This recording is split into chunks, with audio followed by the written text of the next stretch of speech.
Assalamualaikum warahmatullahi wabarakatuh. Kembali lagi bersama saya Suci di channel Misteri Mbak Suci. Hai sahabat Misteri Mbak Suci, apa kabar? Wah, sudah lama sekali ya saya tidak menyapa sahabat. Mohon maaf sahabat, kemarin saya libur nggak buat video dulu dikarenakan saya sakit.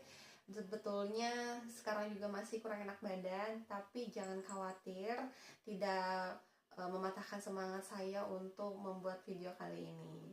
Oke sahabat, sebelum kita masuk ke materi pembahasan, saya pasti ya akan selalu mengingatkan sahabat untuk menonton videonya dari awal sampai selesai. Jangan di skip karena supaya sahabat juga paham apa yang disampaikan saya nantinya. Dan setelah menonton videonya jangan lupa juga di like, comment, and share. Share sebanyak-banyaknya. Dengan sahabat men-share berarti sahabat sudah support channel Misteri Mbak Suci. Saya juga ucapkan terima kasih banyak untuk sahabat yang sudah support channel Misteri Mbak Suci dari awal sampai sekarang. Dan yang baru gabung juga selamat datang di channel Misteri Mbak Suci. Salam kenal dari saya Suci. Nah ini nih yang belum subscribe, silahkan di subscribe dulu, tombol loncengnya dinyalakan supaya sahabat mendapatkan notifikasi video terupdate dari Misteri Mbak Suci. Oke sahabat, kita masuk ke materi pembahasannya. Saya yakin sahabat Misteri Mbak Suci saat ini sedikit bergeser perhatiannya terkait persidangan kasus Ferdy Sambo. Dan sangat diyakini pelaku dan otak kasus Subang juga ikut perhatikan proses persidangan itu. Nah, dari sidang tersebut akan banyak hal pembelajaran yang didapat oleh pelaku dan otaknya, terutama beberapa keterangan saksi yang ada hubungannya dengan terdakwa. Kalau diamati fenomena dalam kasus Sambo sedikit mirip-mirip ya dengan beberapa saksi di kasus Sambo. Contoh misalnya yang pertama, kita temukan adanya istilah relasi kuasa, di mana dalam kasus Sambo pengaruh relasi kuasa Ferdy Sambo sangatlah kuat hingga saksi pun ada yang ketakutan berikan keterangan yang jujur. Nah, diduga di dalam kasus Subang pun hal ini juga ada.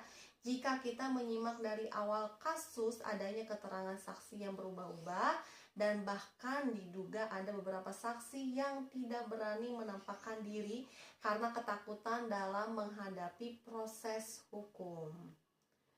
Ditambah lagi adanya keterlibatan beberapa anggota kepolisian yang tidak bisa menolak perintah Ferdy Sambo saat itu, hingga akhirnya mereka pun juga kena getahnya. Dan diduga dalam kasus Subang ini juga sama karena relasi kuasa yang sangat besar pengaruhnya pada lingkungan. Maka orang yang diminta terlibat di dalamnya tidak bisa menolak dan akhirnya ikut terlibat dalam Rajapati Subang tersebut. Dan diduga kondisi tersebut masih ada korelasinya dari ucapan salah satu saksi yang sebut dirinya sebagai seorang cupu dan sebut orang lain sebagai bosnya. Sangat diharapkan pihak penyidik Polda Jabar atas pernyataan ini bisa dipakai dasar pendalaman materi pemeriksaan berikutnya pada saksi-saksi yang ada. Contoh lain yang sangat penting dalam kasus Sambo yakni keberadaan GC atau Justice Collaborator yang dilakukan oleh Barada Eliezer hingga akhirnya kasus Sambo terungkap. Kaitan dengan kasus Subang, sangat diharapkan ada salah satu sosok yang kini masih berstatus saksi segera bisa memanfaatkan kesempatan untuk menjadi GC sebelum terlalu jauh, karena dengan langkah tersebut maka bisa dipastikan sanksi hukuman akan lebih ringan baginya nantinya. Dan hal ini juga perlu dorongan orang sekitar maupun keluarga besarnya untuk bisa mendorong dan bukan malah sebaliknya ya, justru selalu melindunginya. Para pelaku dan otak kasus Subang semoga bisa banyak belajar dan ambil hikmah dari kasus Sambo kali ini. Selihat ya berapa besar kekayaan Ferdy Sambo dan setinggi apa jabatan Ferdy Sambo di kepolisian serta fasilitas apa saja yang didapat saat aktif di kepolisian saat itu, yang kini akhirnya pupus. Dan bahkan nama baik keluarga dikorbankan karena akibat kecerobohan dan tidak dapat kendalikan emosi. Dan keluarga termasuk anak harus jadi korban perilaku orang tuanya. Tidak ada kata terlambat buat kalian para pelaku dan otaknya untuk segera bertobat.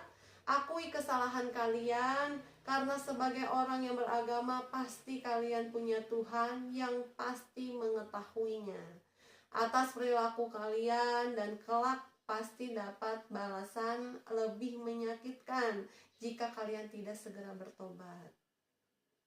Dalam kasus Sambo pun pihak kepolisian khususnya Polda Jabar pun seharusnya bisa ambil pelajaran jika kasus seorang jenderal bintang 2 bisa terungkap hingga akar-akarnya. Kenapa dengan kasus Subang yang notabene diduga banyak melibatkan warga sipil, namun sudah jalan 15 bulan tidak bisa terpecahkan? Semua tinggal berangkat dari 3K, yakni kemauan, keuletan, dan keberanian, yang harus diambil sikap oleh Polda Jabar dalam kuak misteri ini. Kami dan masyarakat pemerhati kasus Subang sangatlah yakin jika sebenarnya tim Polda Jabar mampu dan bisa, namun semua kembali lagi pada K3 tadi. Sanggupkah dijalankan? Ayo bapak-bapak kepolisian, tim penyidik Polda Jabar, semangat kembali untuk bergerak. Ada 2 nyawa yang melayang sia-sia yang membutuhkan uluran tangan kalian untuk dapatkan keadilan. Perbaikilah citra dan kepercayaan masyarakat pada institusi kepolisian, khususnya kepolisian wilayah Jawa Barat, dengan ungkap kasus Subang ini. Selamat berjuang Bapak Polisi, kami masyarakat menanti karyamu.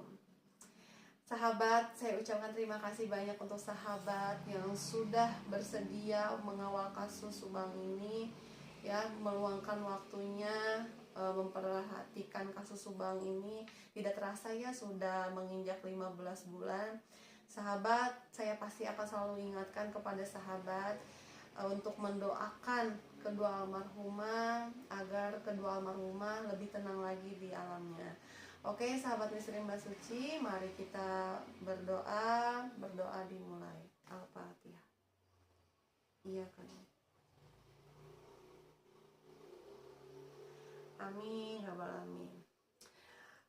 Baik, sahabat Misteri Mbak Suci, kita kawal kasus ini ya, sampai benar-benar kedua almarhumah mendapatkan keadilannya.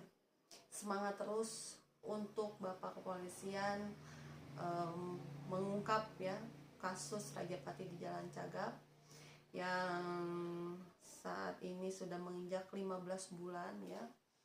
Kita doakan juga ya sahabat untuk bapak-bapak kepolisian ini supaya diberikan kesehatan, diberikan semangat terus ya, agar segera terungkap siapa pelaku dan otak pelakunya yang menimpa kasus Rajapati di Jalan Cagak Subang. Baik sahabat, mungkin itu saja yang bisa saya sampaikan. Saya Suci pamit undur diri. Wabillahi taufiq wal hidayah. Wassalamualaikum warahmatullahi wabarakatuh.